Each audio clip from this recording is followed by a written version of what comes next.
Bab kelima dalam buku kita adalah cara aman dalam mendidik anak laki-laki dan anak perempuan.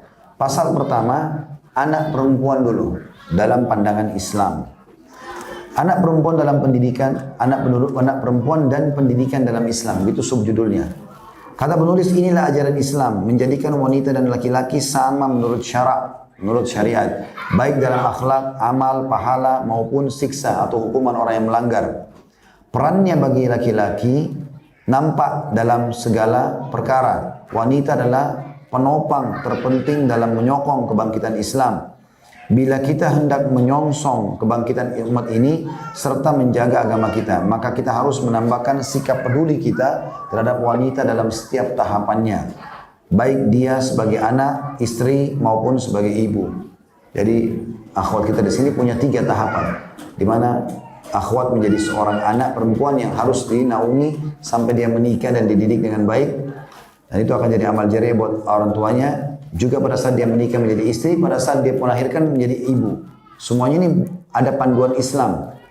Bagaimana menjadi anak yang solehah, bagaimana orang tua juga mendidik, dan bagaimana dia bakti sama orang tuanya, bagaimana dia menjadi istri yang soleh, bagaimana dia menjadi ibu yang baik. Dikatakan namun karena anak perempuan memiliki hal yang amat penting, hal yang bisa membahayakan dan bisa membuat fitnah atau godaan, maka Islam memperhatikan beberapa sisi khususnya. Dalam Al-Quran kita temukan hak wanita itu terpelihara. Allah berfirman di dalam Al-Quran, dalam surah An-Nisa ayat 1, A'udzu billahi minasyaitonir rajim. Ya ayuhan nasu attaqu rabbakumul ladzi khalaqakum min nafsin wahidah wa khalaqa minha zawjaha wa batha minhuma rijalan katsiran wa nisaa. Al-ayat. Wahai manusia, bertakwalah kepada Tuhan kalian yang telah menciptakan kalian dari diri yang satu, yaitu Adam alaihissalam, dan Allah menciptakan pasangannya dari diri itu adalah Hawa alaihissalam, dan dari keduanya Allah memperkembangbiakan laki-laki dan perempuan yang banyak. Allah juga berfirman di dalam surah Al-Imran 195, A'udzu billahi minasyaitonir rajim, fastajaba lahum rabbuhum anni la udiyu amala amilin minkum min dzakarin aw untha ba'dukum min ba'd. Maka Tuhan mereka memperkenankan permohonan mereka dengan berfirman, maksudnya pada hari kiamat orang-orang beriman akan memohon kepada Allah agar diselamatkan. Sesungguhnya aku tidak menyia-nyiakan amal orang yang beramal di antara kalian, baik laki-laki maupun perempuan, karena sebagian kalian adalah saudara dalam agama dengan sebagian yang lainnya. Makna 2 ayat ini penulis ingin diberatkan, laki-laki dan perempuan tidak ada bedanya dalam hukum syarak, balasannya, gitu kan. Juga akhlaknya, perangainya. Tetapi memang ada perbedaan dasar nanti dari aplikasi syariat itu. Nanti akan kita rincikan insya Allah masalah itu sebentar setelah saya bacakan 2 ayat yang tersisa ini ya. Firman Allah SWT yang ketiga dalam surah An-Nisa 124, A'udzu billahi minasyaitonir rajim, "Man ya'mal minas solihati min dzakarin aw untha wa huwa mu'minun fa ulaika yadkhulunal jannata wa la yudlamuna naqira." Dan barang siapa mengerjakan amal soleh baik laki-laki maupun perempuan sedang dia adalah orang beriman, maka mereka itu akan masuk surga dan mereka tidak dizalimi sedikit pun. Jadi di sini Allah sebutkan zakar au unsa, laki-laki dan perempuan, laki-laki atau perempuan. Jadi Allah menyebutkan laki-laki dan perempuan punya hak yang sama, punya perangai yang diperintahkan untuk sama, gitu kan. Juga diberikan kesempatan yang sama masuk ke dalam surga. Tapi dalam aplikasi nanti syariat itu ada yang berbeda. Bagaimana nanti kita jelaskan insya Allah. Saya bacakan dulu 1 ayat lagi ini, surah Al-Ahzab ayat 35 baru saya jelaskan insya Allah. A'udzu billahi minasyaitonir rajim. Innal muslimina wal muslimati wal mu'minina wal mu'minati wal qanitina wal qanitati was sadiqina was sadiqat.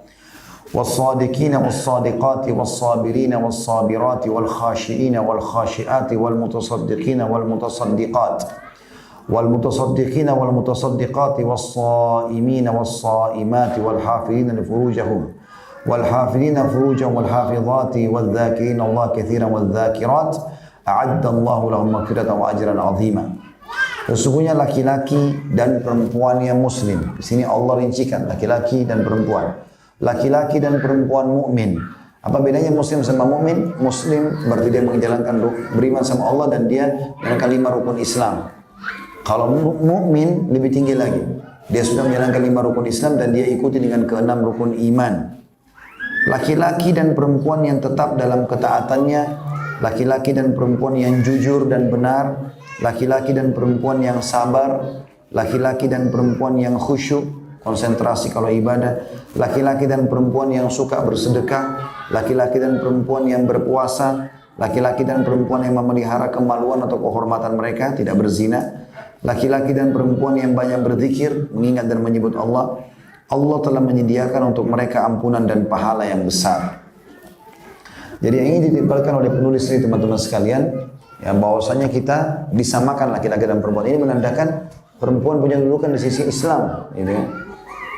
Hanya saja ada aplikasi syariat yang berbeda. Seperti misalnya wanita kalau lagi haid dan nifas tidak sholat, ya, dan tidak diganti sholat itu. Berarti kalau misalnya ada laki-laki umurnya 70 tahun, anggap ini selain balik ya, mungkin umurnya dia 85 tahun, 15 tahun sebelum balik misalnya, anggap 70 tahun ini murni setelah balik sampai dia meninggal. Ada perempuan juga 70 tahun, ya, dia atau 60 tahun lah, kita ambil contoh 60 tahun supaya mudah nanti saya bagi. 60 tahun selain balik, laki-laki dan perempuan masing-masing 60 tahun selain umur balik. Berarti itu murni mereka beribadah. Kalau perempuan setiap bulannya haid 7 hari, sepekan, dalam 1 bulan, berarti kan ada 1/4 waktu dia dalam sebulan tidak sholat. Benar kan? Nah, kalau kita kali ke 60 tahun itu, berarti sebenarnya 1/4 dari 60 itu, perempuan tidak sholat. 15 tahun berarti. Ya kan? Kan 60 bagi 4, 15 kan? Berarti kalau kita hitungan manusia, laki-laki 60 tahun sholat full, karena nggak ada haidnya, wajib sholat, sakit pun selama dia hidup, medan perang pun, lagi stroke dirancang pun sholat walaupun dengan isyarat matanya. Perempuan, ya, walaupun dia sehat, tapi haid nggak boleh sholat.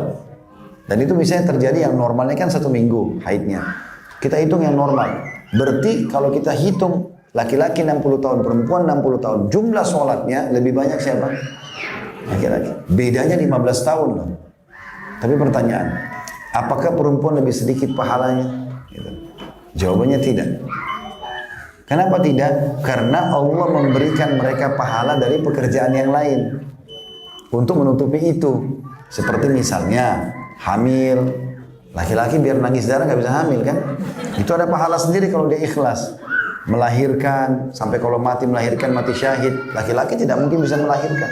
Biar dia operasi kelamin 70 kali, tetap saja nggak bisa. Gitu kan. Karena memang Allah sudah atur begitu, gitu kan. Maka ada ibadah-ibadah yang dia bisa dapatkan, laki-laki yang bisa dapatkan. Itu yang disebutkan dalam hadis riwayat Al-Hakim. Seingat saya pernah saya sampaikan riwayat ini, tapi saya ingatkan lagi. Ada seorang wanita datang di masjid lalu mengatakan, ya Rasulullah, saya utusan seorang wanita di Madinah, semua wanita di Madinah.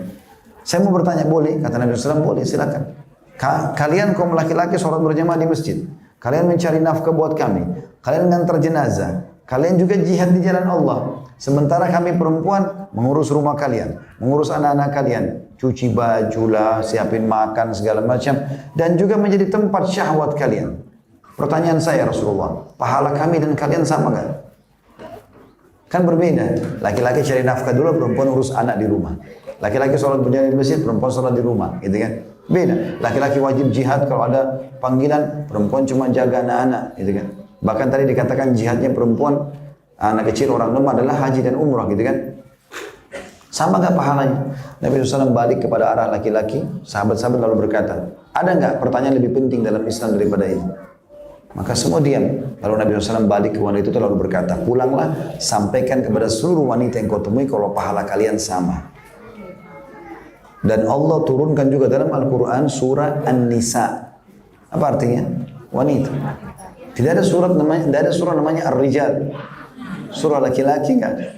Ada Al-Mu'min, iya orang mukmin, maksud laki-laki perempuan. Tapi perempuan saking dikhususkan dalam Islam sampai punya surah khusus. Surah An-Nisa membahas mereka. Gitu kan? Nah, datanglah orang-orang non-muslim sekarang yang tidak bertanggung jawab ini, lalu melemparkan ke dalam pandangan kaum muslimin, dan itu banyak orang yang terasuki. Kalau Islam menzalimi perempuan, terbukti disuruh pakai jilbab, perceraian di tangan laki-laki, mereka nggak ada, mereka tidak boleh bekerja atau tidak wajib, tidak seperti laki-laki, sehingga laki-laki punya hak lebih, dan seterusnya lah. Syubhat ini Allah jawab dalam surah An-Nisa, Bunyinya begini, A'udzubillahi minasyaitonirrajim wa la tatamannu ma faddala Allah ba'dakum 'ala ba'd. Lirrijali nasibun mimma iktasabu wa lin-nisa'i nasibun mimma iktasabu. Was'alullaha min fadlih. Al-ayah maksudnya adalah laki-laki memiliki bagian dari apa yang sudah Allah tugaskan dan bebankan. Perempuan juga memiliki tugas dan kewajiban yang sudah Allah bebankan. Dan janganlah kalian cemburu satu sama yang lain, ya. Tapi mintalah karunia Allah, sesungguhnya Allah itu maha luas rahmatnya atau kaya, ya. Jadi sini teman-teman, laki-laki nggak boleh cemburu. Kenapa perempuan bisa hamil? Kenapa bisa menyusui? Kenapa mereka punya perputaran haid tiap bulan? Ya, mereka cuma disuruh jaga rumah, jaga anak. Nggak boleh juga perempuan bilang, kenapa cuma laki-laki yang boleh bekerja? Kenapa mereka yang boleh berjihad? Kenapa begini begitu? Allah bilang, jangan kalian saling cemburu satu sama yang lain. Karena masing-masing sudah Allah berikan kelebihan, gitu kan? Allah sudah kasih tugas yang masing-masing. Yang penting adalah balasannya sama. Balasannya sama. Sama syubhat yang paling sering dilemparkan itu misalnya masalah tolak. Kenapa tolak di tangan laki-laki dalam Islam? Kenapa perempuan tidak boleh ceraikan suaminya? Bukan dia nggak boleh ceraikan suaminya, tapi dia boleh mengajukan melalui pemerintah. Kalau laki-laki boleh menceraikan, karena memang Allah cuma ciptakan laki-laki sama perempuan, tidak ada jenis kelamin yang ketiga. Ya? Maka harus ada yang jadi pemimpin. Kalau bukan laki-laki ya perempuan. Nah Allah mencipta pilih laki-laki. Lalu Allah berikan mereka dominan akal. Makanya cerai ditaruh di tangannya dia. Saya sangat yakin ibu-ibu juga mungkin bisa perhatikan review kembali rumah tangganya. Yang memulai mengucapkan kalimat cerai umumnya di rumah siapa? Istri. Dia mulai, ceraikan saya, pulangkan saya. Suaminya nggak akan mulai. Kalau ibu tidak pernah ucap itu, tidak akan terucap di rumah tangga itu. Nanti suaminya sudah sering dengar, baru dia bilang, ya sudah pulang saja. Sering kali kalau diucapkan pasti masih dirayu, diucapin. Karena memang pakai akal laki-laki. Ibu belum berpikir, ibu baru berpikir dari sini keluar ke pintu, laki-laki sudah pikir dari sini ke halaman masjid. Jauh pikirannya karena pakai akal, makanya tidak dijatuhkan tolak. Kalau cerai di tangan ibu, satu hari ibu ceraikan suaminya 10 kali. Telat antar ke pasar, saya ceraikan kamu. Uang nafkah telat, saya ceraikan kamu. Ada hikmahnya, tapi orang-orang non-muslim datang, para orientalis melemparkan syubhat. Ini Islam menzalimi perempuan, buktinya nggak boleh ada cerai, gitu kan? Di tangan mereka. Sebenarnya ini pemahaman yang keliru. Juga masalah hijab, juga masalah poligami, banyak mereka bahas. Tapi nanti insya Allah akan lebih kita rincikan pada pertemuan akan datang nanti dengan izin Allah SWT.